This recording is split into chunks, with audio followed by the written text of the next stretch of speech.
Hey, Siri. Who won the college football playoff in 2022?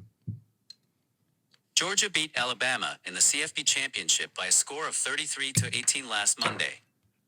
That's right. We did, didn't we? Right, we did. And to commemorate it, Clark, we are true to our word. Here is our 41-year-old Coke, 1980 Coke bottle. Whew. Smells like Coke. How about them dogs, How about baby? them? Go, whoa!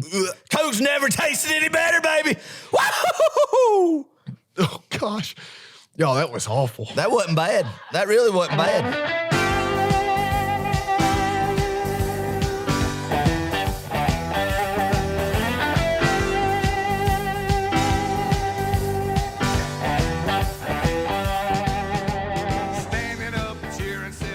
Hello, everybody, and welcome to Row 60, a Georgia football podcast. My name is Clark Gaines. Joining me today, as always, Adam Thornton. Yes! We did it. Woo! Welcome to episode number 21. How fitting is that, Adam? 21 for the national champions of 2021, baby. I feel It's like all full circle. Yeah. All full circle, Clark. Oh, my God. Woo, baby. Embrace it, state of Georgia. Embrace it, Georgia fans, because we are here. What we have talked about, what the ultimate goal, what we started the preview show about. We said we're going to drink a Coca-Cola if we won it, the 1980 commemorative Coke bottle. And what did we do, Clark? All right, get you some more we of drank it. it. Get you some more of it. We drank it because it is sweet. It tastes sweet, and we honor that team, but knowing that 2021, and it won't be 41 years till the next one. No, heck no. It won't even be 4 years. Oh, man, I'm still floating on a cloud. I am too. I don't know what to say. I'm just speechless, Adam. And I think Just want to yell and scream, and I've been doing it. I mean, I've been in such a good mood, Clark. Let me tell you what happened the other All day. right. I was driving my work truck down the road, and somebody just cut out in front of me. You know, and usually you might get upset, but I just went, all right, buddy. All right, Just gave him a wave. Yeah. Gave him a wave. I mean, because I'm just in a good mood. Yeah. I'm just in a good mood, man. Nothing's going to bring me down. No. So even if people just cut me off in traffic, stuff going, it's just God bless you, brother. It's Yeah. all good. You know, It's just how keep on about talking. them dogs? That's right. How That's what about it them is. dogs? You say, and if you see a Georgia football fan, like we did the other night, Clark, we go up and say, you are a national champion. You are a national champion. You are a national champion. And you are a national champion, ma'am. yeah. And I mean, people are freaked out about it, but hey, whoa, Oh, man. I don't think we're ever going to live this one down. And hey, if you Auburn fans, Tennessee fans, Georgia Tech fans, Clemson fans, if they thought we were obnoxious before 2021, boom, 1998, 2010, 2008, 2018. I mean, who hasn't won a national championship the past 2 years? a lot of That's things. I'm telling you. That's a good point. I love it. Oh, my gosh. I want to first start off by saying thank you to each and every single one of our listeners and viewers out there. This show would not be possible without you guys. We are a fan podcast made by fans for fans. And that's how it has been. That's how it will be forever and ever and ever. Always will be, Clark. It's special. The interaction to see in this community how much Georgia football means to each and every one of you has touched me and Clark in a way that you won't even know. And that's why we do this. And the pinnacle of it was Monday night in Indianapolis, Indiana, in Lucas Oil Stadium, man. That is where it all came together. And we thank y'all for making it just a special, magical year from August or late July in your kitchen, Clark, when we started this till now in January 2022, where we're celebrating a Georgia Bulldog National Championship in our inaugural year of Row 60, baby. It could not have worked out anymore. Woo! Man, we called it. The previous show we said we feel like this is the year. And bam, it's the year. It's the year. Finally, we did it, baby. You know, Adam, we were sitting. Pat yourself on the back, Georgia fans. Yes. Yes. Woo! We were sitting at your lake house last July, and I remember we're trying to think of a name of this podcast. What was going to be called? And, you know, we've been talking about doing this for years. This is all accumulated this year. The name, the podcast, the equipment, just everything came together last July. And, you know, we were in 2020, Adam, last football season, I should say. Yep. there weren't many fans in the stadium, and that's what was missing, right? That's the coaches, the players were all there. The music, the energy, it just wasn't the same though. It wasn't. Without the fans, and that's why I think this is so special. Is because this year with this podcast, we've all been able to come together once again, reunite as Georgia football fans. And I tell you, Adam, without us, without the fans, there would be no college football. We're the ones that put money into the pockets of these, universities. We're the ones that show up and support these teams, these players, these young adults. So, without us, I don't think college football even exists. That's right, Clark. And to take it a step further, as fans in the southeastern part of the United States and make it so special. A lot of the rest of the country, NFL was more keen when it comes to football, but fans in the SEC, and that's what makes SEC football so great, is the passion of it. The passion that's on display by so many people, and it's something that's just special and something that is unique to college football. And you said it right, Clark, that in 2020, something just didn't feel right. We went to some games in some stadiums that were a quarter full, and the pageantry of it, you realize then how special it was. And I mean, you sat there and we talked about, we hope it could get back to this in the 2021 football season. Right. And by gosh, did it ever. Did it ever. And it's been the funnest football season of my life, from when Toe met Leather in Charlotte, North Carolina, beating Clemson. And that just started it, man. I feel like that Clemson win is just what got the train rolling. Yeah. It got belief in the fan base even more. And I think it made the players believe too. Right. You take down a number 3 ranked Clemson team like that, a team that's won 2 national championships in the past few years, and the belief just catapulted from there. I mean, it was already there, but it's just like it skyrocketed. So that's why I like playing big out of conference games like that, because the high reward of beating them can just make you just go up a level when you're playing your belief. And then it just took off, man. Yeah. And the memories of this season, Clark, the Arkansas home game, the college game day, getting thrown out of college game day at ESPN. We still don't like them. Still don't like them. Still, yeah. But everything was just special. Each week there was a new chapter. And following Georgia football as fans that we were able to experience, man. And it's memories as long as I have a clear mind until I go to the grave, that I'll never forget the 2021 football season. Man. And in particular, I'll never forget Monday, January 10th in Indianapolis, Indiana, baby. God, I want to cry. Woo, man. Adam, it would be a miracle if I made it through this episode without crying. It will. I've shed so many tears this week. Yeah. I've watched Keely Ringo's pick six probably 800 times. We've watched it in Spanish, in Russian, in English. Watched Eli Gold call it Alabama's radio. Oh, really? What was that like? Golden, Clark. Oh, I got to watch and that. And it's like, and Keely Ringo intercepts it, man. He's going down the 30 to the 40 to the 50, 30, 20, touchdown, Georgia. It's just great. It's just gold. It's just gold, because that man right there has enjoyed just relishing and in Georgia's pain the past few years. Eli Gold has. And to see the misery, or to hear the misery in his voice, it just got you jacked, Clark. It just got you like, it's all come full circle, baby. And it had to be Alabama that Georgia beat to get over the hump. And it had to be in that fashion, Clark. We'll talk had to be in Indianapolis, Indiana. It had to be in Indianapolis, Indiana in 8-degree weather. Because when we got done with that football game and we went outside, it felt like we were on the beach in mid-July. Yeah.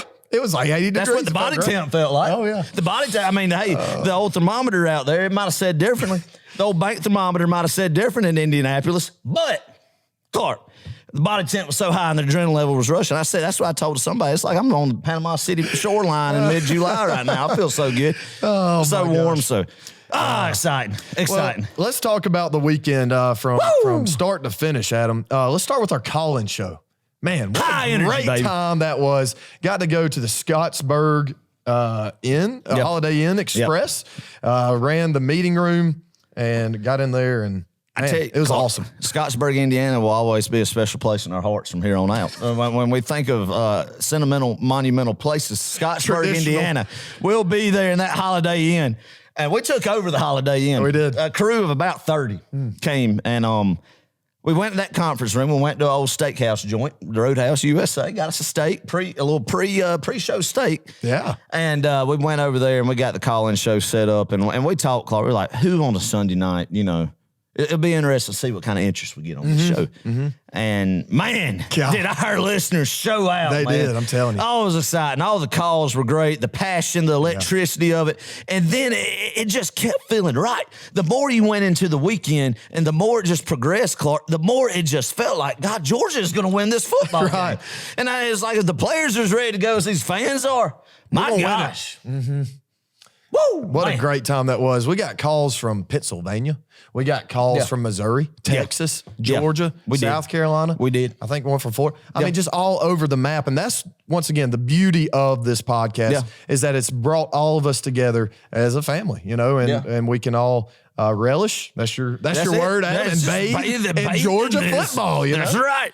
That's right. So what a great night that was. Sorry. Go ahead. You're good. We got a little rowdy there, and they about kicked us out. Adam. Yeah, they told us we had to simmer down. And I said, look, people, we're going to take our business to the La Quinta Inn. No, we're not going to stay at the Holiday Inn anymore unless I understood. They didn't know what was going on.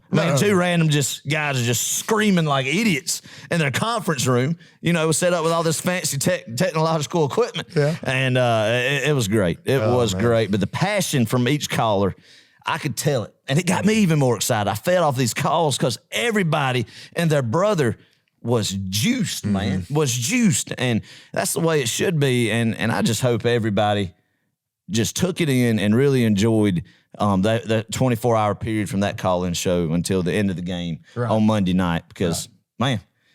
Good times. Love it. So the next day, we woke up early, bright and early, Monday morning, the national championship day, January 10th. Sleep. I didn't either, hardly. Well, what happened was we're trying to figure out if I had a caffeine overdose or if I was just that juiced, but I felt my heart fluttering. Well, Adam, you had what, 5 cups of coffee on the day? Yeah, something like that. I mean, I just kept hammering them down, but then we were playing cards after the call-in show, and I could just feel myself just getting really and then I was like, man. And then my nerves started in my stomach and everything, and I went and I tossed and turned for hours in the bed, and I just kept just shaking. But anyway, but finally got some shut-eye, got to bed, and then got up, ready to go. Ready to go. Yeah. I walked outside. I walked outside. I was waking up still, and man, that cold, good gracious, Adam, it was probably like 20 degrees out there. Yeah. Felt more like 8. Yeah. That's right. Golly, it's cold. It was rough. It makes you appreciate living down in Georgia. Yeah. And, I used a week ago, I'd tell you it was cold outside in Georgia. No, it feels really good. 32 degrees, that's nothing. Nothing compared to that single-digit weather we experienced up there in Indiana. But, it was an intense morning, the morning of the game. We're getting ready. And, I ate a peach yogurt in honor of the state of Georgia. It felt like it was right to eat me a peach yogurt. So I ate a peach yogurt. And then I got a call that I had some cows get out down here in Georgia. But thankfully, my father, shout out the bar, holding down the fort, was here to wrangle them in. But I'm thinking, oh, my goodness, this is not a good start to the day. Yeah, bad omen. Facing some adversity already in the morning. Like, come on now. We gotta. But, of course, that didn't prove to be true. But all in all, man, that was exciting. That the pregame kind of just jitters and just being able to, then the ride over to Lucas Oil Stadium in Indianapolis was sweet. Yeah, walked in, Adam. We got fired up walking into the stadium, and we'll post a video right here where we were walking in. Got jacked up, got amped, ready to just go in there and stomp out. That's the only way to be. Yeah. That is the only way. And you got to let them know that we're coming. And and this was a business trip. This was strictly a business trip. Yeah. And to every degree of it for our fan base was a business trip. And that's what we were there to be loud, and our fan base answered, Clark. They were. I mean, we got in there and had, I would say 70-30 easily, possibly 80-20 outnumbered. I think 80-20. There were a ton of Georgia fans in Alabama sections, and I didn't really see hardly any Alabama fans in Georgia sections at all. So, I think we easily got them 75-25, but maybe 80-20. So, and that play, I think that paid dividends in the game. There's some huge third down, plays where the Georgia fans just got jacked out of their minds and really, really loud. They did. I think we caused a false start there at one point. So, good stuff. It was, Clark. It was. I mean, there's many times it got really loud and really rowdy in there. Lucas Oil Stadium can get pretty loud, especially when you Put a bunch of rabid just Georgia fans in there going crazy. So really good. I think that's one thing in the SEC championship we did not do is we didn't see really the crowd be a factor in it. But this time, a huge factor. And I'd probably venture to say the biggest one-sided crowd effort in a national championship game history, Clark. I truly think that, yeah, absolutely. Probably so. I mean, there's no red and black glasses bias on that. Right. Folks. And we talk about, Alabama. Alabama's been there. They've done that. Their fans have traveled everywhere to come, experience the national championship games. They've seen it, and I feel like this time they probably knew that it was going to be. Yeah. Georgia was going to have it was time. People knew it. Yeah. I knew it. You knew it. All the guys knew that this was Georgia's time, baby. And it was just setting up. Setting up. Adam, you spilled some coffee on there. Did you get any coffee at the game? Give us that weekly concession stand. Yes, sir. Hit that jingle, Clark. Yeah, I did not get any coffee at the game, Clark. But let me tell you about my concession stand experience. Okay. So we went to that concession stand where it was labeled dogs. Yeah. DOGS, not dogs, probably dogs, whatever. Dogs. No, but yeah. when I saw where it said dogs at and said hot dogs, I was like, I'm going to go get a hot dog right there. It's meant to be national championship. I got to go get a hot dog. So I go to the hot dog place and I get me a souvenir cup of lemonade and I order a hot dog. And she said, all right, it'll be about 3 minutes. And I said, yes, ma'am, that's fine. I can wait 3 minutes for a good quality hot dog at Lucas Oil Stadium. So I went to the side there and waited. And she said, I'm sorry, sir, but we do not have any hot dogs right now. What? She said, and I was, I'm panicking. I'm like, this is not good. I got to have a hot dog for the national championship. But she says, we do have some brats. So I kind of did an audible right there. I said, yeah, give me one of them. Yes, ma'am. Give me one of them. So I got a brat and lemonade, and that brat was money. Dang. Clark, I felt good about it. It was good. Yeah. It was good. I was eating it. I was thinking, this is good. This is meant to be that I stepped it up from a hot dog to a brat for the natty, and it was a good quality brat. The Indianapolis Colt concession stand people came through clutch with that, and it gave me a good feeling pregame eating that brat. Dang. So, well, hey, maybe that's the secret key next time we play in any sort of a big game. Big game Go brat. get you a big brat. Game brat. Yeah. Now a hot dogs now, but then you got to get a big game brat. And a lemonade. Yep. You've been getting a lot That's of lemonade recently. That's it. These things. So yes, sir. So A+ for Lucas Oil Stadium concessions. Enjoyed it. That was good. Did you have a good concession stand experience? I honestly don't. I know what I got. I got a brisket sandwich. Now, this was not inside Lucas Oil Stadium. This was in the convention center. But I got a brisket sandwich, and it had Dr. Pepper barbecue sauce. I've never heard of that. Dr. Pepper barbecue sauce. But it was incredible. Is that a thing? Yeah, it was great. It was really good brisket to begin with. And then that sauce was killer. So interesting. And Adam, you got some popcorn, did you not? I did get some popcorn, some complimentary popcorn from the convention center, Clark, with a nice box, national championship commemorative popcorn box. So, that looks good. We're the crazy rabbit people who say popcorn boxes. Use popcorn boxes because it's got a logo on it. Well, hey, when you don't go to many national championships, you got get it. Yeah, just get it. Whatever. Absolutely. Yeah, that's right. Oh boy. Boom, man. Well, let's talk some ball. Fun facts and stats. I only have really one. Actually two. Stetson Bennett is the first former walk-on quarterback to start and I guess win a college football playoff national championship. Stetson Bennett is. Stetson Bennett. Stetson Bennett is the man, Clark. He is. And the past 5 national championship quarterbacks, the winners, Deshaun Watson, Trevor Lawrence, Tua, Joe Burrow, and Mac Jones. All first-round draft picks. Wow. And there you have Stetson. And well, hats off to him, man. Well, Stetson Bennett, he has meant a lot. Would you say, Clark, he has meant a lot to Georgians this year? Absolutely. My Would gosh. you say that Stetson Bennett is going to go down as just a legendary figure in Georgia football? 100%. Would you say, Clark, that Stetson Bennett has been deemed worthy to name a child after that me and my wife Kelsey are due in August? Yes. And if it's a boy, folks, his name will be Stetson. 100%. 100% Stetson Thornton. Yeah, I love it. After the natty, it's just meant to be. It's like the good Lord was like, it's just meant to be that way. So, boom. That's what it means in the state of Georgia right there. Yeah. So anyway, I had to just, this was the time that it needed to be brought out. Well, while we're talking about Adam, let's go back to the Orange Bowl, the celebration, New Year's Eve. We're sitting there, 11:50 p.m. at night. the Orange Bowl celebration. We saw Stetson Bennett's dad. Yeah. We missed Stetson himself by a couple of minutes. Right. We ran to Stetson and tell the viewers, tell the listeners out there what you kind of. Well, I ran to him and I told him that I appreciate what his son's done, you know, and that I'm gonna name my child after him. You know, it was gonna be win the national championship, of course, right. That and he seemed like he appreciated it. Yeah. He grabbed my hand and shook my hand really good and squeezed my shoulder and said, "Congratulations." Yeah. You know, and but it was a really good talk with him, and that kind of just shows. And Clark, you talked to him more about some stuff about what the fan base, some nasty just stuff, but he's just blocked out all of that, and it doesn't matter now because he's standing on top of the mountain. Yeah. National championship winning quarterback. Golly, that's awesome. Hey, they really need to get started on a Disney movie about Stetson. Dang right. And it better be called The Mailman. That's right. Better than Rudy, better than whatever that Clemson player movie, was. yeah. I mean, look, the Clemson movie, what was it even on? Was it even on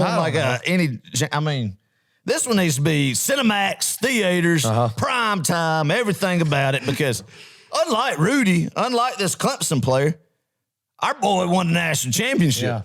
And he even said at a young age that he was going to be the starting quarterback for Georgia football. Yeah, he did. I mean, you literally cannot script this any better. So, all right, special teams. We're going to switch it up, do a little switcheroo here. Talk about special teams first. All right. Because why not? Jake Camarda, Adam, he played a critical role in this football game. He flipped the field so many times we pinned them deep. Right. And a lot of times it didn't, that they did get out of that hump, that hole that they were in. Yep. But Jake Camarda, hats off to him. He had an incredible season. What a great weapon all season. Special guy, Clark. Jake Camarda, man, like you said, he has been top notch and a vital part of this team's success that is not recognized near as much as it should be. But you're right, Clark. When a defensive struggle like that, when teams are playing just at a high defensive level and offenses aren't moving the ball as much, field positions, pivotal. Yeah. Pivotal to pin them back and to maintain it. And that's what he did. Every time we needed Jake Camarda to step up, it was a blow to Alabama because they would get the ball inside their own 20 multiple times, man. So everything that he was asked to do this whole year, he stepped up and did it, man. And just been a really solid guy, really solid punter, one of the best that's been here at the University of Georgia. I would agree. Amir Speed, and we're going to talk a little bit about officiating, but Amir Speed getting that kick-catch interference, Adam, that was total garbage. Yeah, that was. I didn't see that. I guess the halo rule still in effect in college football because I don't know. I guess it just depends on when the ref's wanting to call it or not because, you see it a lot. And I just ask refs to be consistent. Yeah. Just be consistent. It's fine however way you want to lean towards the game. Just be consistent with your calls. Right. If you're going to call it one way, the next time it happens in another situation on the opposite team, call it the way you called it before. So I don't know, man. I don't know. But yeah, definitely so. And then I didn't get that one. Kieris, he didn't get that punt return touchdown that I wanted. But I tell you, I'm very proud of him and how he handled punts this season. Yes, exactly, Clark. Because somebody like me who has got a just weird issue with a returning punt, it's almost just. I thought about this during the game Monday night because I thought if strangers are looking at me, they're gonna think like this guy is just a nutcase. Because I go into a full blown fetal position during a punt, and I literally get and I curl up in a ball and I close my ears because I don't want to hear any crowd reaction, and I have to wait for my wife Kelsey to tap me on the shoulder to make sure it's okay to look up that he didn't muff the punt because I'm that petrified of a muff punt because I hate the fact and thinking about working that hard on defense and then having to give the ball right back. And I've been that way for so many years. Yeah. And I just can't help it. I cannot. I don't know how many punt returns I've watched, but I can't do it. So I just get in a ball and close my ears. So causing me a lot less stress, Kieris Jackson has been. So great job by him, man. Yeah. Great. Kenny McIntosh, man, he had a great return on kickoff.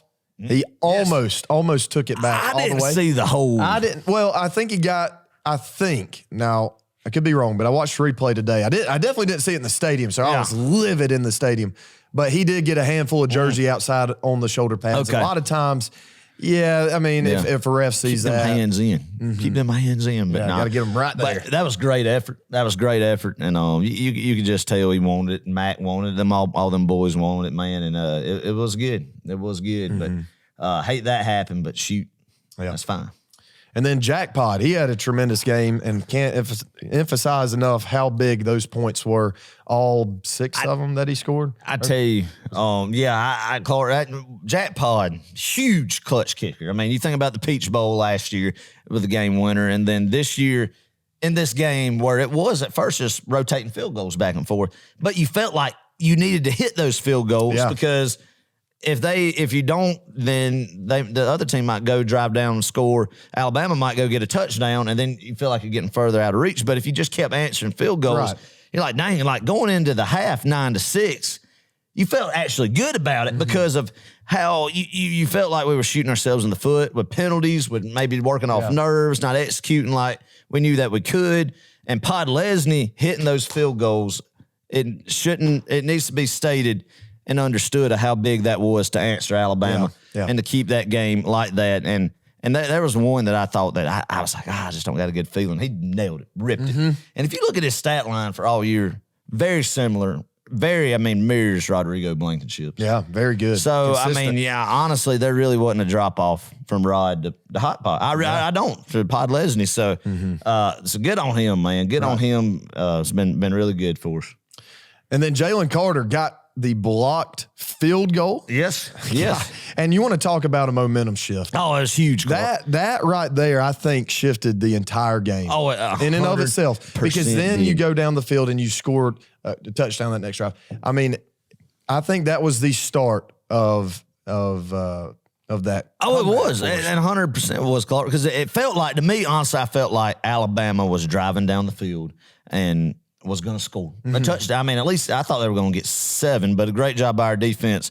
A field goal attempt, and then bam, blocking that. So that was good. That was a huge play that's not talked about enough. But I agree, that is where the momentum shift went. You know, and a lot of people, and kind of where in years past in this game, where you probably wouldn't have blocked that field goal, you might have even given up a touchdown on that drive. Right. And then, some stuff started unraveling in the wrong way. But no, every time you got that thought, and we'll talk about this later, Georgia did something to answer. These boys just knew that they won. The passion that they displayed, man, guys, beautiful. Beautiful. Offense, man, we got off to a rough start. We really did. Got behind the sticks on several drives. Penalties killed us. It was not what I thought it would be coming out. When we played Michigan, I tell you. In sync, just humming, baby. Humming. All cylinders firing on all cylinders. So this game, it looked slow. It looked off sync. Something didn't look right. But and we looked timid, Adam. We really did. We looked timid. And Alabama, they did something, I guess, they may have done this last time we played them, but they had one high safety and they brought the other down this game a ton. And that gave us a lot of different looks, a lot of different reads we had to make there in the middle of the field because that safety was just hovering. He was just hovering, waiting to make a play. So. Yes. I tell you, Carl, it was at the beginning of the game, there was some sloppiness. It was a little bit thinking that, we just need to settle in a little bit. And the good thing is we didn't do anything by giving a defensive touchdown up or anything to Alabama. It was, but you kind of just felt like it weren't in sync. A lot of penalties, a lot of drives in the first half started 1st and 15. Either with false start stuff, just dumb stuff, just undisciplined stuff that's very uncharacteristic of this offense and this football team. They had to just get settled in. And this game was beautiful. And I loved it because it was a true defensive just slugfest because it was Saban and Kirby, I think what truly defines them is defensive football. And SEC football and that's physicality. And the hits that were delivered in this game was just grown men football, 2 teams that are on a different level than the rest of the country in this game and were just freak athletes, and both of them with the intensity of a national championship game. And you saw some blows, man. Some boys getting after it and some guys just really sacrificing themselves and their bodies during this just to get that ultimate goal, win this game. And when you get freaks and depth like Alabama and Georgia has developed and made a staple of their program, you get these hard-hitting physical matchups. Yeah. So that was just one thing, too. You got to give credit to Pete Golden and Nick Saban and their defensive scheme coming out aggressive. And then I think our line was having a hard time there until we mixed things up with bringing in Jamari Salyer to the inside and then putting Broderick Jones, who, when called upon, has done phenomenal at the tackle spot. I think that's where some stuff changed there, Clark. But Will Anderson, man, the best defensive player in college football. Easily. Without a doubt, I mean, yes, you could argue N'Kobe and Jordan Davis, but Will Anderson is a monster, and he caused havoc. He caused havoc, and Christian Harris, too. I mean, just some phenomenal guys that Alabama has. And a lot of the times when people were like, Stetson, what are you doing at the beginning of the game and stuff? There was no time. Yeah, no. And there was no time. And one thing that I didn't really understand with Monken's play calling, and I don't question it a lot, but I didn't understand this because we tried so much play action where we hadn't already established a run game. Play action only works if you have a consistent run game, if you're running the ball. Otherwise, you're not really faking anybody. You know what I'm saying? So that didn't really make a whole lot of sense to me.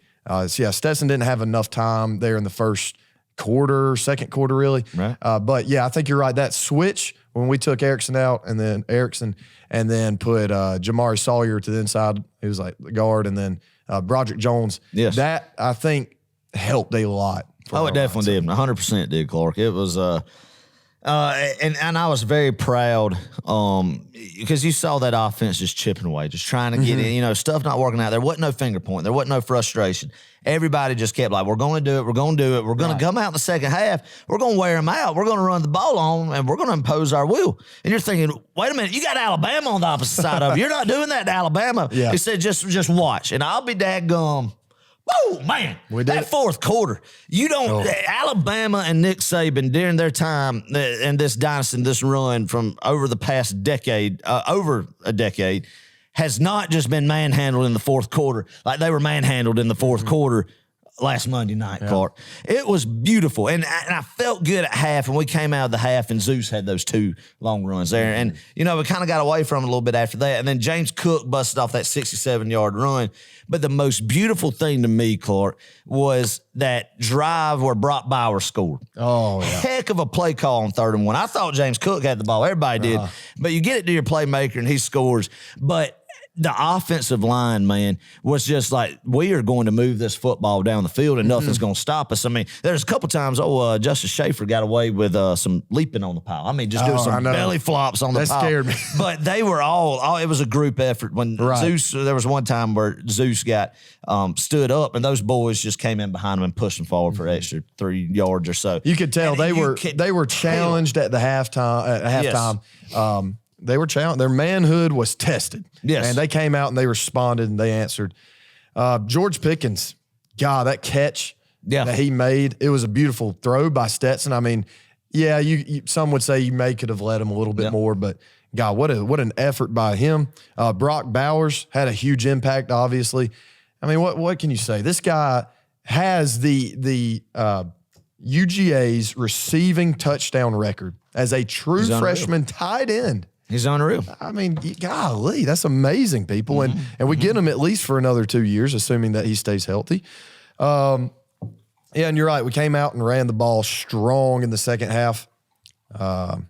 Anything you want to add? Well, I mean, Clark, that was the thing. And you were thinking in the first half, all of us were thinking, like, if we can't run the football on them, we're done. Yeah. We're done. I mean, we're not going to win this football game. If we couldn't establish a running game, we were not going to put up enough points to win that football game, even if our defense was playing lights out like it was. So I think getting that offensive line, those adjustments made by Matt Luke, Kirby Monken, whoever it was, and then everybody just believing and not getting frustrated and just moving the ball and doing enough, and then breaking through that wall, just kept hitting on it. And then bam, the wall comes down in the fourth quarter. And the way they moved the football there and the last part of the fourth was just, it was beautiful. Yeah. It was beautiful, and just very, very proud of those guys. And man, Clark, you think about it, the 3 touchdowns scored there at the end of the game were all freshmen. Yeah, every single one of them. Freshmen. A.D. Mitchell, Keeley, and Brock Bowers, baby. So, but that, I think Stetson, too, it says a lot about him, Clark. Because let's talk about this. Mm-hmm. I don't know how you felt. I'm sure you felt the same way. That play in the beginning of the fourth quarter on that 3rd and 8, where, just pressure. Sets had no time, and he scrambles around. And as he is throwing the ball, they say he loses control of the ball. They call it a fumble. The Brian Branch, or whatever his name is, from Alabama, the DB, wasn't even trying to recover the ball. Just happens to be in the area, bounce up, hit him, gets a toe in, an inch in bounds. And, If that. And then I'm thinking, in the real time in the stands, I'm thinking, dang, we got to punt the football, incomplete. And then it comes over the PA system that they decide to rule it on the field is a fumble, Alabama football inside Georgia's 20 or whatever. And at that point in time, Clark, I got numb. I got physically sick, Clark, because I thought, this is a new way to lose to them. Yeah. This is going to be another one of those times where we're going to look back and be like, how? How did this happen? How did this happen, man? And that was a sickening feeling. And I'll be honest, I thought that this is just Georgia luck. This is what happens against them. It's just whatever this voodoo witchcraft stuff that Nick Saban has sold himself to the devil. This is it. This is it's coming into play. Right. And I was about to lose it. All the Georgia fans up there about to lose it. You're just physically ill. Mm-hmm. So after that happens, they score the touchdown. Stetson Bennett comes back. That offense comes back. And they march down the field, Clark. And that's where it became known. This is a different Georgia team. Yeah. This Georgia team is made up of something different. Mm-hmm. And the leadership of not going to be denied that this story was not going to end the same. It wasn't going to be the same as the chapter before, or the chapter before that, or the chapter before that. Or it was going to be chapters. a new book written. And this team was destined. And when he came out and hit Jermaine Burton on that little comeback route right there. And then we just came flying down the field, and then you hit A.D. Mitchell on that pass. And you couldn't celebrate at first because I didn't know what the flag was. Right. You had to see the flag, and then I saw that referee put his hands on his hip, the offsides, and just bam, like, here we go. Answering that, man, was absolutely huge. It was. Man. It was. Huge. And in the past, it wouldn't happen. It just would have spiraled out of control. But yeah, and then the way our defense came, and we're about to talk about this, but the way they came out and then responded to that next drive, and we're going to get to that. We'll talk about that. But oh man, let's not forget to mention A.D. Mitchell, freak of nature. My God, a freshman, Adam. Yeah. Unreal. That kid, I've been saying it all year, not necessarily on the podcast, but he is going to be something else. He already is. Yeah. Great talent. I'm glad we have him on our team. And I tell you, that pass Stetson made to him, first of all, it was great. Pocket awareness to step to the side. He realized the pressure and made a beautiful throw to A.D. Mitchell where only he could really get it. Had a great one-on-one matchup there. I think it may go down as one of the best catch and throws or throws and catch in UGA history. Oh, yeah, it was great, Clark. It was huge. And credit to Stetson and Todd Monken and the offense wanting to go back to that. They saw that Alabama had some young cornerbacks, some inexperienced cornerbacks on the outside, and they were going to attack them. Jermaine Burton had one where it should have been a touchdown earlier where he was just, a smart play by the cornerback, knowing he's just beat, completely just smoked, just grabs his legs and tackles him instead of, because in the NFL, it's a spot of the foul penalty, but in college football, it's just a 15-yarder. So instead of getting scorched, hey, man, I'm just going to tackle him and get 15 yards. So knowing that and recognizing that, and then Stetson having the awareness of knowing, too, that, hey, we can push the ball downfield on these guys, and doing that and capitalizing on it was huge, man. Yeah. It was huge for momentum. One thing that gives me hope for the future, and I know we're, kind of staying focused on this season, but, man, we've got some receivers, specifically Jermaine Burton and guys like Arian Smith and really A.D. Mitchell. Yeah. You got guys who can fly downfield and get past the corner and or safety. And that's something I don't know if we've had much of in years past. We've had some fast guys, don't get me wrong. Had some very athletic receivers, but these guys can fly. There was one time Jermaine Burton ran a post route. It was a play action pass. As the one Stetson scrambled and he fumbled. I want y'all to go back, watch that, do some film study. Watch Jermaine Burton on the left side. He is wide open. And Stetson, he could have probably made that throw and it would have easily been 6. But my point is, we've got guys in the future now who can run, and they are speedsters and they can fly. So oh yeah. That's promising. That's the thing, man. I mean, this is just starting. It's opening up the floodgates, baby. This isn't just one and done type championship. Mm-hmm. I can promise you that. Mm-hmm. That with Kirby Smart, the program, the foundation that's built here, man, there's many more to come. Right. There's many more to come, and that one initial one to just break down the wall. Yes. And bam, it's happened. Mm-hmm. Let's go to the other side of the ball. Defense. Adam, defense wins championships. Dang right, baby. That's what felt good, Clark, because you felt like college football, and we talked about this in the preview show. Yeah. We said that it's getting in where you got to win shootouts. You got to have a Joe Burrow, a Cam Newton, a Tua Tagovailoa, Trevor Lawrence, Deshaun Watson type quarterback that you can win shootouts with, put 50-point plus points on the board, and that's how you got to win. And then if your defense is pedestrian, it's okay. Our offense is going to win games 52-45. No, Kirby Smart proved that you could still win championships in college football like you could in 2008, 2009 with a quarterback that's smart, doesn't make mistakes, and then a defense that is just ferocious. Mm-hmm. And it was so nice to see, Clark, Kirby Smart constructed defense that shut down these high-tempo offenses. Yep. I don't give a dang. I mean, let me say this. Let me say this before I go into this.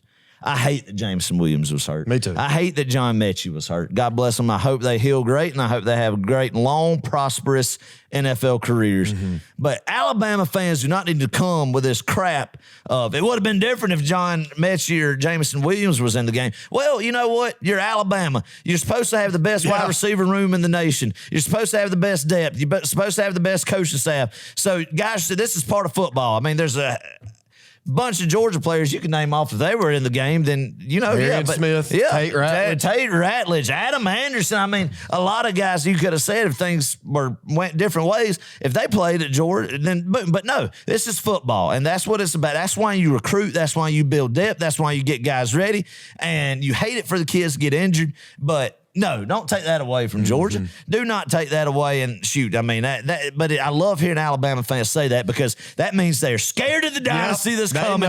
They realize, and what I love about it, Clark, Auburn fans, Florida fans, Tennessee fans, all of them, Clemson, hated it. Yes, hated that Georgia won a national championship. Mm-hmm. They can't bring up these jokes anymore. Yeah. Dabo Swinney can't go into somebody's house and say, don't go to Georgia. You know, Kirby gets all these guys. They have all this 5-star talent, but he can't win the big one. He can't say that anymore. Nope. Boom, baby. Oh, it feels so. That's one of the best parts about this, Adam. That's one of the best parts about it is we don't have to listen to any more of that crap. God, it feels good. It does feel good, Clark. Secondary played a lot more man coverage this game. I felt like we were pressed, and that was good. We needed to do that because more physical. Way more physical. Jamming people off the routes, throwing them off the routes. That was good. Shout out to William Poole, man. Yes, shout out to William Poole at the star position. Night and day difference from the first time against these guys. And he caught a lot of flack from a lot of people in the Bulldog Nation. And I think including me. Well, yeah, and I mean, me too. I mean, I didn't know. I didn't think he could really do it, to be honest, but he did. He proved us all wrong, and he had a heck of a game, made some incredible plays in coverage, batted some balls down, stepped it up. Yeah, I mean, he really shut down Slade Bolden in that slot position, and when Williams went down, Slade Bolden was a guy that they were going to target a lot. And the defensive game plan of what I loved about what Kirby Smart and this defensive plan was and this game plan was from the beginning. Even though they were down 9-6 at halftime, they controlled the tempo of this football game. Mm-hmm. They weren't going to let it be a shootout. They weren't going to let it be a track race that Alabama was going to hit blows left and right and get off the field. They were going to – Georgia's defense made Alabama nickel and dime them down the field.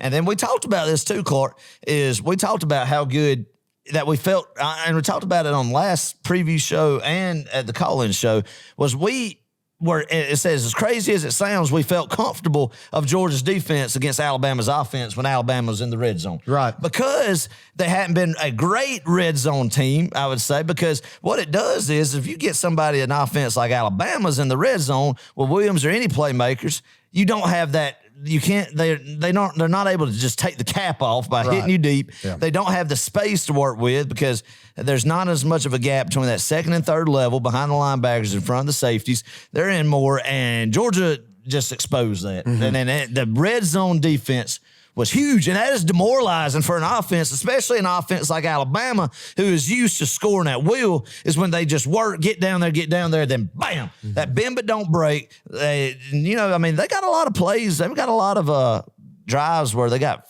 5 to 6 yards on first down with quick little bubble screen passes, little routes outside in the flats that they did good, but Georgia's kept bowing their neck and not allowing them to hit anything deep. And Georgia controlled the tempo of the game and established the game that they wanted to play. Kirby did, and that was huge. Yeah. That's something that is not stated enough, that what they established at the beginning of the game with this defense and what Kirby did, dictating that game and not letting Alabama make it a track meet.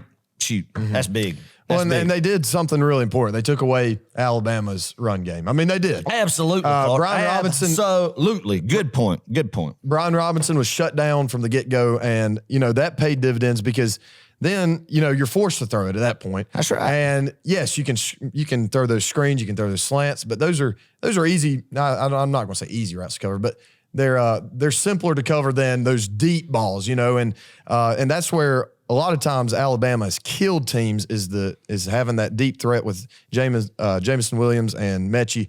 So yes, we hate that they were out, but it did benefit us, no doubt. So yes, well, what I loved about it, Clark, is the discipline on defense, and when the football was, thrown and caught, there was 11 hats flying to it, man. Yeah. There was playmakers in every level of the defense, from guys in the secondary to the defensive line to the linebacker spot. Everybody left their heart on that field. And there wasn't just one guy that stood out to me. Right. It was a complete effort. You could talk about Trayvon Walker. You could talk about Jordan Davis. You could talk about Devontae White. You could talk about N'Kobe Dean. You could talk about Quay Walker, Channing Tindall, Keely Ringo, obviously. Lewis Seen, the defensive MVP. Christopher Smith, man. William Poole, who we just mentioned, and Darion Kendrick.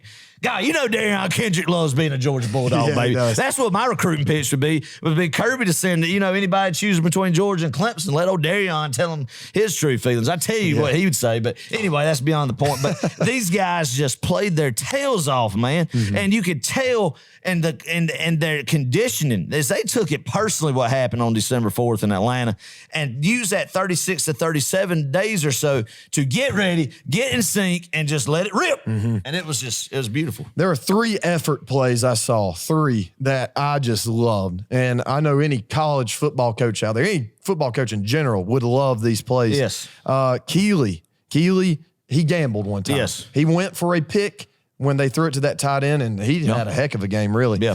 But then Keely came back and hawked him down, and he got him about the 10-yard line. Yep. And that ended up only being 3 points when it could have been 7. That's so right. it was a heck of an effort play by Keely. I mean, he had a heck of a game himself, but then you had Channing Tindall with that goal line stand. He made a great sack. Just ran Bryce Young down, man. His sideline speed. We talk about N'Kobe's, but Channing Tindall's is just up there too. Yeah, I think it might be as quick. Yeah, oh, absolutely. But that play was huge, Clark. Going back to Ringo's play there, that could have been one of those explosive offensive plays that changes momentum. Hit a big strike score right there, but instead, like you said, Ringo rebounds, he hawks them down, and it demoralized Alabama. They don't score right there, just a field goal, and a huge effort play. That's what makes you money in the NFL, is when NFL GMs and coaches are looking. It's not the Aiden Hutchinson types that are Brenton Cox types that just give up on plays. It's these guys. That's what makes you great, is not giving up, and just a huge play right there. And then Shannon's sack was just beautiful. I think he made a mistake before, and N'Kobe gave him a word, and that's what, when these guys out there that are brothers and have such a high standard for one another, and then for him just come out there and just bam, get them fired up, and then he goes out there and he answers and makes a huge play. Yeah. So that one was great as well. And I think that speaks to N'Kobe's and really this whole team's leadership. N'Kobe is definitely by far, I think, the greatest leader on that defense, in my opinion. And he called out Channing, and Channing answered. He did. The third effort play was Trayvon Walker. He hawked down a receiver. I think it was 84. Yes. Right on that left sideline, close to us.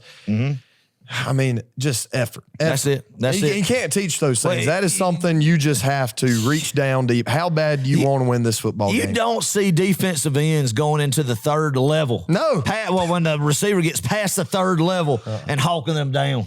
But, I mean, that is just effort, 100% hustle, and I guarantee you something that has made Trayvon Walker some money. Oh, that kid, I think he may be, either him or Quay, may be the most underrated player. Yeah, and I mean, the playoff that Trayvon had, I mean, he had a great game against Michigan, too. It's just been unbelievable. Right. Unbelievable. Yeah. Man, but you just saw Nakobe Dean. You could tell the coin toss, Clark. The coin toss, he just was staring through Bryce Young's soul, man. I mean, you just watch him. Go back and look at that on replays. Lined up directly across from Bryce. I mean, just this look on his face is just knew it was a mission. I mean, they had the same look at the Orange Bowl. This whole team did. And that's just something, man, that is amazing that after that Alabama game, the first round, the work that they put in, the conditioning, not to say that they could be gassed again against any of these teams, and the effort that was put in there is just unreal. And that's what championship teams are made of, and then they have reaped the benefits of the work they put in those 30 or so days. The last unit I want to shout out, Adam, is the interior defensive line. They played much more aggressively this time. That's right. They got much more of a push. Jordan Davis was wreaking havoc. Jalen Carter took on 2 blockers almost every time. Same thing with Devontae Wyatt. Just phenomenal job by these guys. Oh, it was, Clark. There's without a doubt, it was a phenomenal job by them, and how the condition, like we said, they were able to wreak havoc. And even though Bryce Young on some plays they didn't get to him, what they did was they never allowed him to get comfortable. Right. They never allowed him to get comfortable in the pocket, and the frustration you could see was there on a guy that's usually cool, calm, and collective in Bryce Young. The frustration was there because he could never get in sync. He never had the time that he really wanted to sit back, go through his progressions, and throw the football like he wanted to. Everything was quick throws, which led to some inaccurate stuff, especially with some of the younger receivers they had out there. And it was just beautiful game plan. And then we come to the second to last drive, not the last drive of the game, but the second to last drive, the pick six. Adam, let's just go into this. I mean, I'm almost certain 90% of Georgia football fans would say this is the play. This replaces, as much as, we love the Buck Bellew to Lindsey Scott play, 1980 Georgia, Florida. As much as we love that play, I think this one takes the crown. Would you agree? Oh, yeah.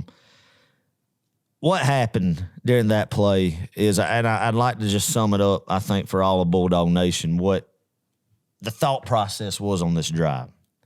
Well, you're fired up about the Brock Bowers touchdown. You're fired up that you're up by 8 points, and you got 3 minutes and 33 seconds left until you're national champions.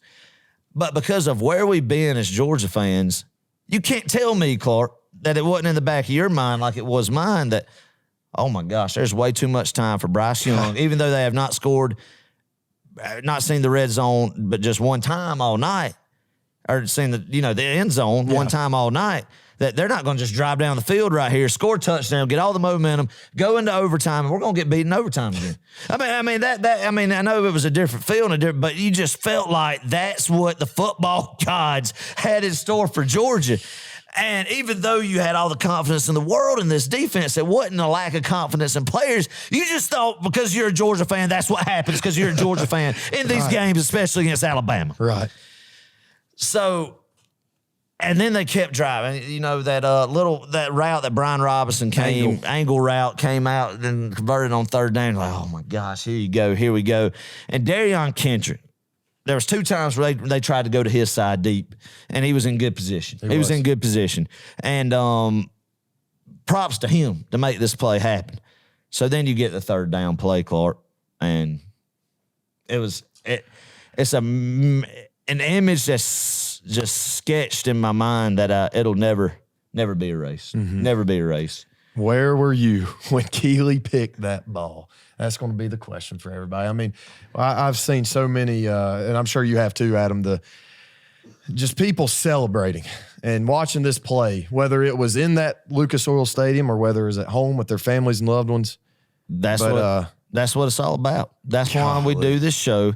That's why each and every one of us love football, is for the sheer just joy and jubilation that you just get from experiencing a big play like that. And even though a lot of us are going through stuff in life, there's adversity, just for these 4 hours that we get in the fall, and then right now in the month of January, to enjoy Georgia football. Forget about the real world problems, what folks are going through, and just have just pure joy is what it's about. Yeah. And what it's about being a fan. And I realized that going through and watching that about 15-minute video of just fan reactions at home, at the stadium, everywhere, you realize people love this. And we've talked about this on this podcast. People love Georgia football, and it means the world to them. One video that stood out was there was a girl. It looked like she was a teenage girl that was in a hospital bed, connected to some machines, had a brain tumor, and her father and her mother, of course, were in the room with her, and they're watching it on the little little hospital TV, and the dad's got his Georgia football helmet there, and he's jumping up and down after Nolan Smith made that sack on Bryce Young. Yeah. And the camera pans to him just jumping up and down in pure joy, and you just see a nurse come by. And then it pans over to the daughter that's hooked up to these tubes and everything. And I don't know who they are. I don't know what their story is. I don't, and we pray that the condition of the girl is on the positive, on the upswing, and good news there. But just that moment that father had, there's probably no telling the pain and just tough times, that adversity that I've had to endure. But for that moment, being able to just act like a kid and celebrate because Georgia just won a national championship was unreal. Mm-hmm. Was unreal. And then just all the home videos you see, what we did, it was something that will forever live in the minds of a lot of people, because people celebrate in different ways. Yeah. How did you celebrate, Clark? Adam, I hit the deck. Yeah. I hit the floor. Caitlin, my wife, thought I passed out. I was numb because that was it. And I just sobbed like a baby, and I didn't feel bad about it at all, and I'm about to cry now, but just hug random strangers. Yeah. And they're not necessarily strangers because they're dogs. They're like us. They're people who love Georgia football, who travel across the nation to watch the dogs play, who are always supporting the team, who always don their red and black, whether it's the fall or the spring or summer or winter or whenever. Yeah. It was just a special moment, and I do think it is the second best moment of my life up to this point. Yeah. Right after, marrying my wife. So that's right. That's right. I agree. What about you? It was weird because I'm in most of these moments, like big plays, I'm the guy who is just going to jump and find an aisle, run. I mean, just, and when as Keely caught the ball, I'm jumping up and I'm pulling them and I'm yelling, and I don't even know what I'm saying, but I'm yelling and telling them to come on. And then as he crossed the goal line and I'm jumping up and down, I pan around the stadium and there's a haze, and I look to the left because I'm in the upper level in the end zone that Keely's running towards. And I look to the left and I just see arms flying up in red and black and everybody just going insane.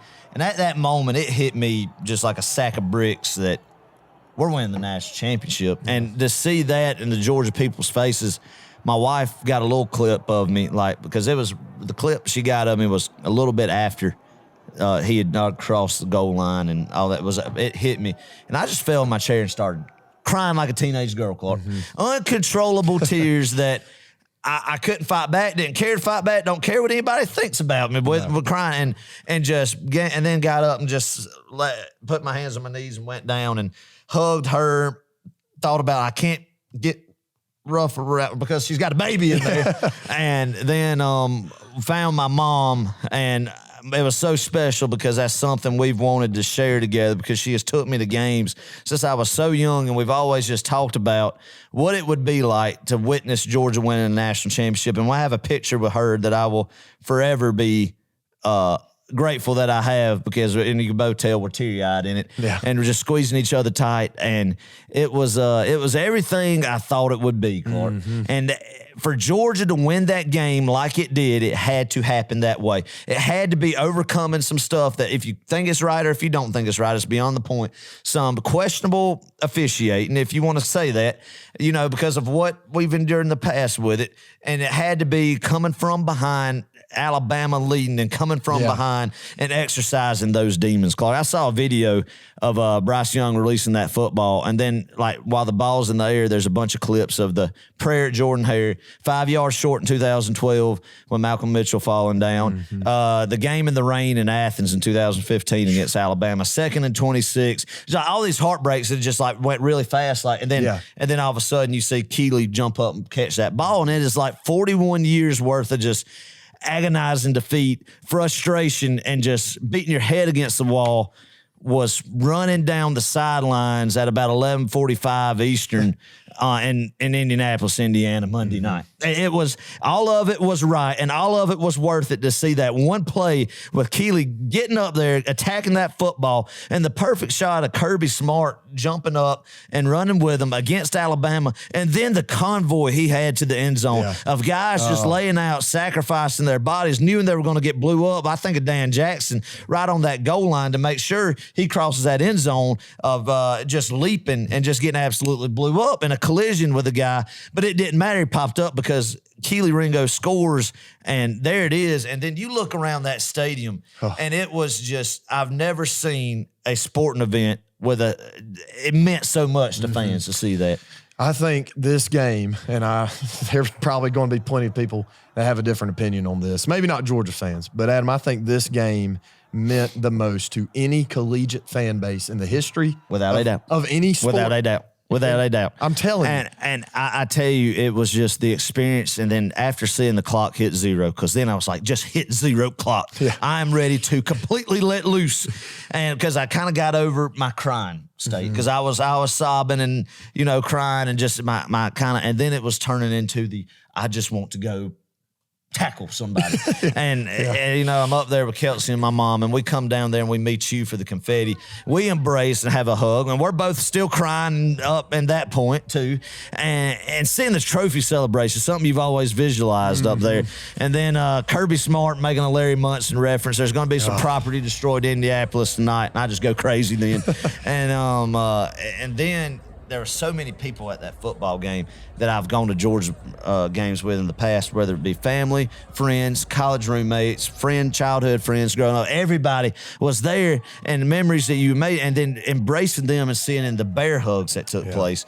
And it was amazing. Pure pandemonium. It was pure pandemonium, and that's the best way I could describe it. Is you just went up to people and just pulled them and said, "You're a national championship, buddy," and just hugged. COVID wouldn't exist that night. I can tell you that. But oh man, it was amazing. It was probably. I think about it because we get out there and we somehow we funnel out of the stadium somehow. We're like, all right, we're just going out of the stadium, so we're just floating on a cloud, and we see some buddies and we jump in the arms and celebrate them. Then Clark, what happened with your experience? Well, I'm just sitting here, and I just literally any person I'm making eye contact with, I either go high five them, I give them a hug, combination. I tell them you're a national champion. I say go Dogs. I say screw all the other people out there that have been giving us crap for all these years. Screw them. And I just embrace these people. And then all of a sudden I see this guy. I see these 4 college guys. I mean, one was just, you could just tell. 10 sheets in the wind. Plastered, gone. With a nice stocking cap on. Oh, yeah. I mean, I pointed him out. I pointed at him, and I started running to him, and I give him one of these, like, let's get up. Let's get a good chest bump. And we did. And then go talk to one of his buddies, and then the other. And next thing I know, he's jumping in a freaking trash I tell you, Clark, I've watched that video because it's on the Row 60 Instagram and Facebook about 1,000 times. I can't get. What's so funny about it, because you see the light bulb go up and say, like, it's a good idea just to dive in this trash can. And then I see your face, because I see you go up and you give him a little shoulder bump or whatever at first, and then you're celebrating with his other buddies, and then he goes in that trash can, and you turn around, and your face, and when you realize he jumped in that trash can, is priceless. So I'm over there celebrating with Michael Ritchie and Brian Vickery and Clint and all those guys, and I was in Michael Ritchie's arms at the time, hugging him, squeezing him, and then I look over there, and there's just a guy standing in a trash can. So, and you're over there with him, so I'll sprint over there, and we just start kicking it and shaking it. And I was like, are we just going to take the thing down the road, or what are we going to do with it, you know? So, oh, man, but it was everybody. I've never seen so many grown men cry.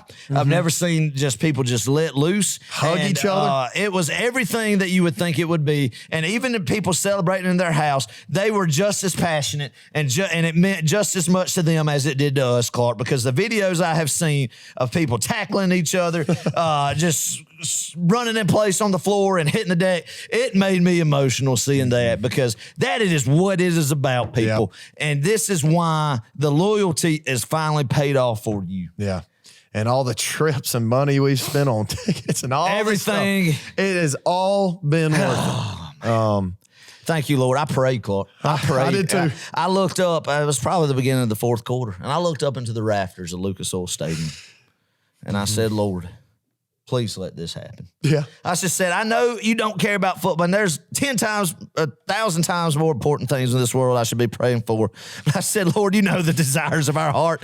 Please let, and I mean, I'm probably freaking people out, Clark, because I'm literally like hands in the air, looking at the rafters, eyes open, and yelling, Lord Jesus, please.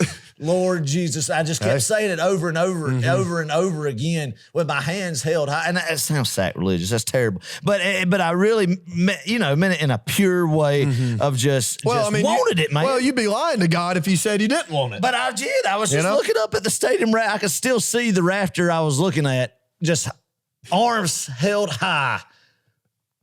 Please, dear Lord. Please, dear Lord. And he's good. He would have been good. I mean, still going to be good even if we would have lost that football game. That don't change a thing, obviously. But it was exciting to see that, Clark. And you know what I'm thankful for? What? There's a lot of Ethiopian and Kenyan and Sudan children with 2021 Alabama National Championship shirts on tonight, baby. So God bless those children. Enjoy that Powerade National Championship shirt you got, baby. Well, some of them may have gotten the Power G. That one. Yeah, because they got that confused, didn't they? Kobe got him an Alabama hat. I really hope all of the kids, all of God's children in Ethiopia are enjoying their Alabama national title gear tonight. God bless them. God bless them. I'm so glad that Georgia championship gear finally got to stay in the United States of America, baby.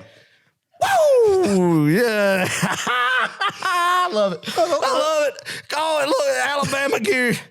I love it. Going to the country. No. I don't mean that bad in any way. Yeah. In any type of derogatory comments about the children of Ethiopia and Kenya, Sudan, wherever. I'm thankful that they have that, but I am thankful that they're wearing Alabama stuff tonight. Stuff. And I hope the ship made it over there good, and they are,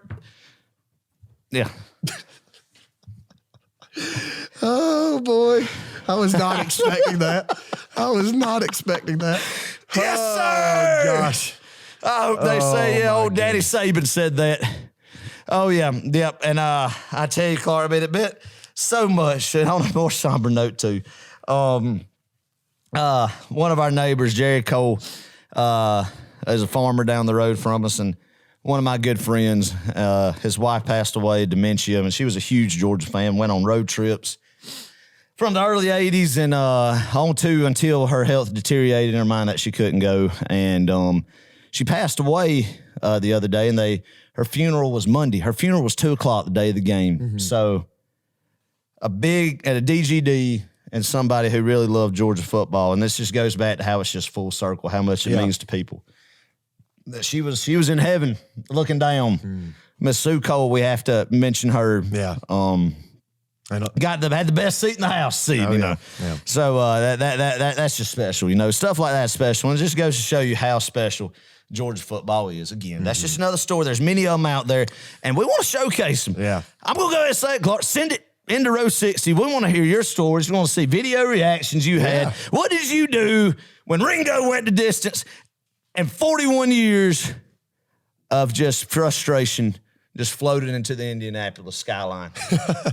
And disintegrated. And did you ever think that Indianapolis, Indiana would be the destination in which we won the national championship? And if we have a girl, I'm going to name it Indiana. Oh, I like it, Indiana. Indiana Thornton. For your wife for is the saying no. Dogs. Your wife is saying for the national championship. What about Bennett? Yeah, Bennett been good too. It's cute, man. No, still getting it. But I will always really, or just cherish 9-degree weather and cherish Indianapolis, Indiana for that night. Oh, yeah. We went back to the sweet. We went back to the Holiday Inn Express in Scottsburg, Indiana, about an hour drive south. We lighted up. Lit up stogies. Yep. And actually had some really good ones from Southern Tab Cigars. Y'all go check them out. Some with those silver britches. Yeah, I like the little. Yeah, that was good. What is that thing called? A ring? Yeah, I don't know what it is. Maybe, but it looked good. We got looked pictures good. of it. A great smoke. And, man, it kept you warm in that 8-degree weather, I'll tell you. Yeah, it was the best cigar I've ever smoked. Oh, yeah. It was great. And then some random Georgia fan came up to us, and we got celebrating with this guy from Bainbridge, Georgia, down there. Just a guy who's about 60. Wild. Yeah. Wild.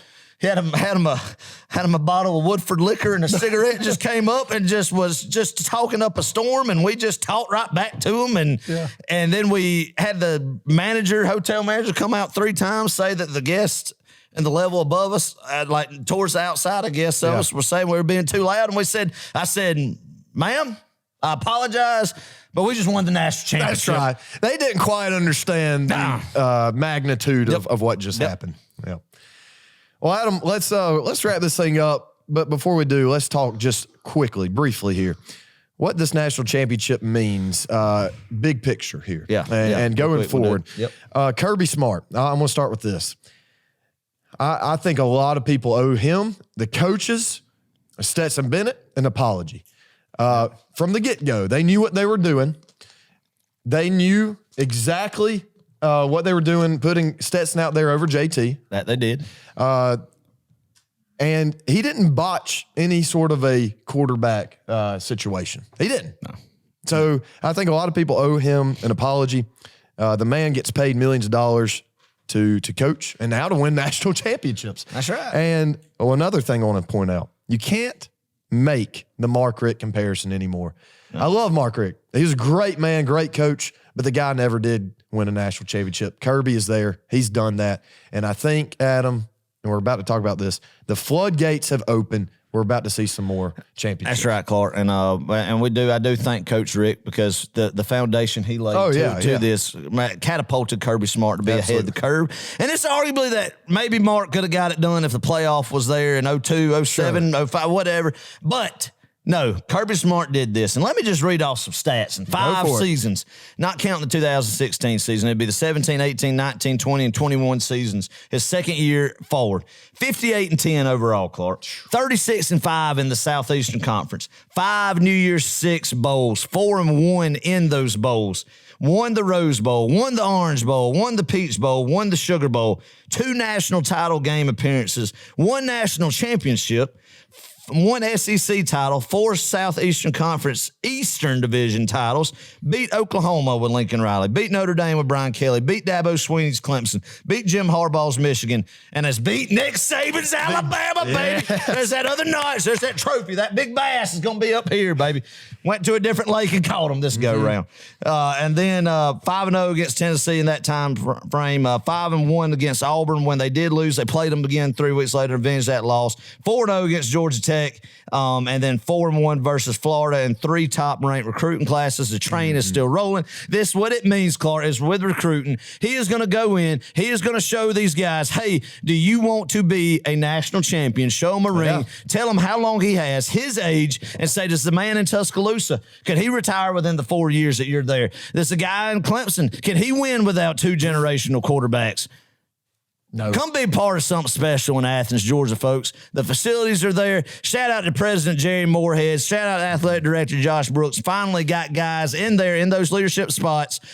Jerry Moorhead, not Michael Adams, Jerry Moorhead focusing on athletics. Yeah. Some, I guess we could focus on academics a little bit. Yeah. But not solely on academics like Michael Adams That's was. right. He held this program back, Michael Adams did. But Jerry Moorhead, Josh Brooks, God bless y'all, laying a foundation, getting some stuff going where Coach Smart could get all the resources he needed. Let's let it roll. The train is coming, and it is not going to stop anytime soon, people. No, sorry.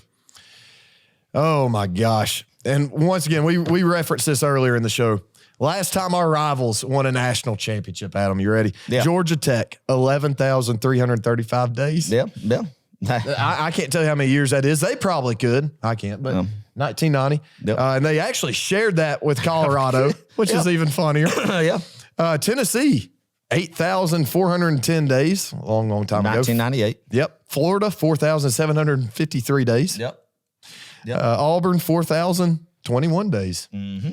University of Georgia, as the recording of this episode, 3 days. 3 days, and it's not going to be 41 years again, folks. No. As Kirby Smart said, it is not going to be 41 years again. That's right. So embrace it, Auburn fans. Embrace it, Florida fans. Embrace it, Tennessee fans. Get ready. There's a new dynasty in town. You might have to go through Tuscaloosa, but you got to come through Athens, Georgia, too now. That's a good point. Texas A&M fans. Yeah. And Adam, one thing I love, and this, I'm about done here. We're not a one-hit wonder. No. And you mentioned that earlier. Nope. We're not an Nope. LSU Nope. 2019 with an Ed Orgeron. No. We've got a consistent program here at the University of Georgia. That's right. We have our guy, Kirby Smart. He is our guy. And that's why I believe, and you believe, and we all believe, that Kirby will take us to multiple national championships, multiple SEC championships. He's going to continue beating those high-caliber coaches. That's right. And one day we're going to make an argument. Is he the best coach in college football when Nick Saban retires? That's right, Clark. Bam. Couldn't be better to be a Georgia Bulldog right now, Clark. Yeah. All right. What's next on the horizon?